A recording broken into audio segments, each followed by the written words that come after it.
Really? What the actual fuck is this? Newly passed House bill would allow unaccompanied minors to be strip searched and more? What the fuck? How did this happen? This is by Carlos de Laura, staff writer. On Wednesday, the U.S. House of Representatives passed H.R. 4371, also known as the Kayla Hamilton Act. The official summary of the bill notes that it would require the Department of Health and Human Services to consider additional information when it makes placement determinations for unaccompanied alien children in its custody. Health and Human Services defines unaccompanied alien children as those under age 18 who have no lawful immigration status in the U.S. and who have no parent or legal guardian in the U.S. available to provide care or physical custody. The legislation was introduced by Representative Russell Fry, Republican of South Carolina, in July, and aimed at providing a way to prevent tragedies like the murder of Kayla Hamilton. That's what Fry's news release for the bill stated. Hamilton was a 20-year-old woman living in Maryland who was sexually assaulted and killed by an undocumented Salvadoran, Walter Javier Martinez, then 16, in 2022. Martinez was convicted of first-degree murder in 2024 and sentenced to 70 years in prison. Her death became a cause célèbre for Republican politicians who pointed to what they saw as the failings of the previous administration's immigration policies. The tragedy that took the life of Kayla Hamilton was a senseless and predictable consequence of President Biden's wide-open border and dangerous, morally indefensible policies. House Speaker MAGA Mike Grinder Johnson wrote Wednesday on X after the bill passed. The Kayla Hamilton Act puts an end to this madness so no future administration can make such a reckless decisions.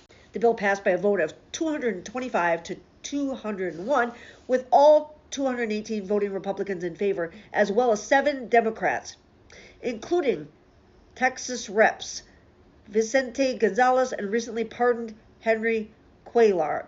All 201 no votes were cast by Democrats. While acknowledging the tragedy, and my fucking representative, Marie Gluesenkamp fucking Perez, she did this again.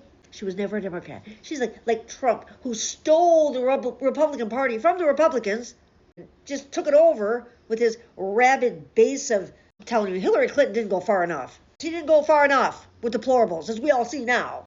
Fuck. With his entire, Steve Bannon, Roger Stone, Proud Boy, Oath Keeper, white supremacist, functionally illiterate fans along with him. And if you don't believe me... What was the cause of the Civil War, the U.S. Civil War in the 1800s? What was the cause of the Civil War? What do you think the cause of the Civil War was? I don't know.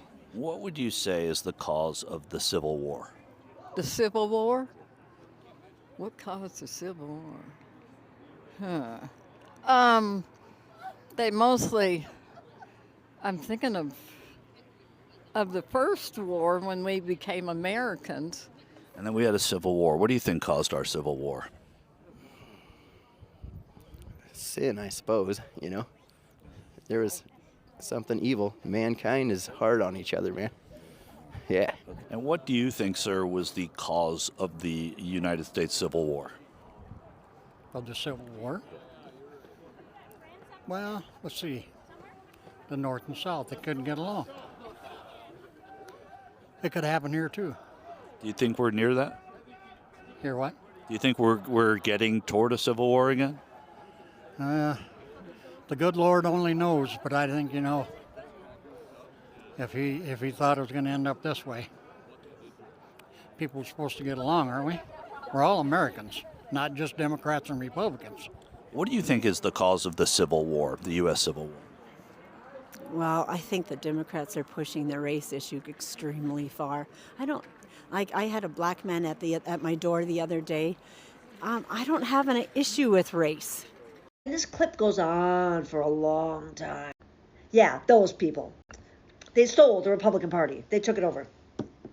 And the same way, Marie Gluesenkamp Perez ran as a Democrat.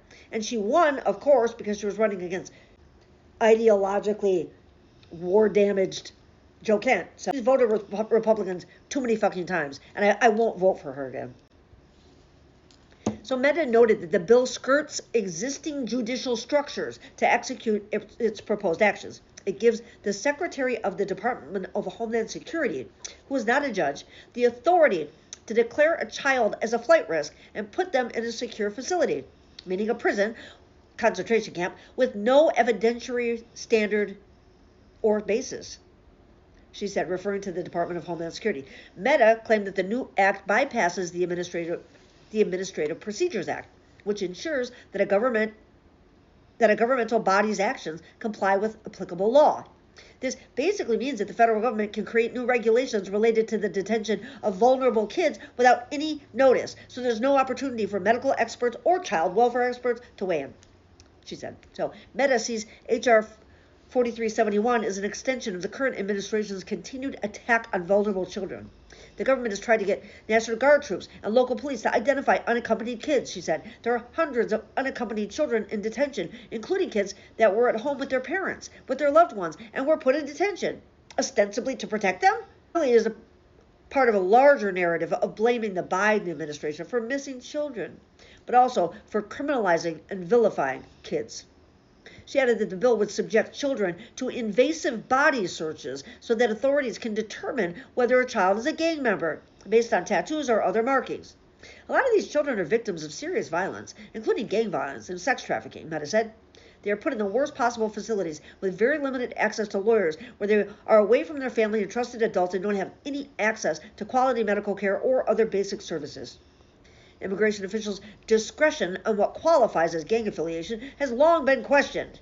In 2017, the ACLU sued the first Trump administration for failing to provide viable evidence that children who were seized by Immigration and Customs Enforcement and sent to detention centers then had any actual ties to gangs abroad. This year, many who were tortured at CCOT in El Salvador were sent there and identified as gang members purely based on having a tattoo, which often ended up being a mother's name, a sports team, or other completely benign tattoos. The ACLU's 2017 case described the experience of one teen who was repeatedly approached by local police officers who claimed that the scribbles in his notebook were gang-related.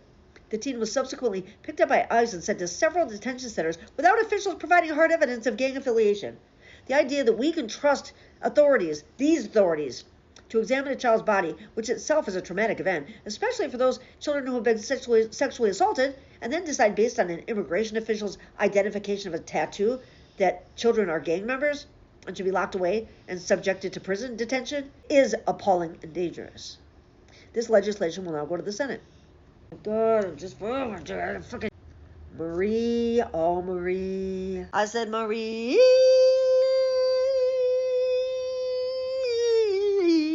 Marie, Marie, I hate you. That's it. That's all I can do.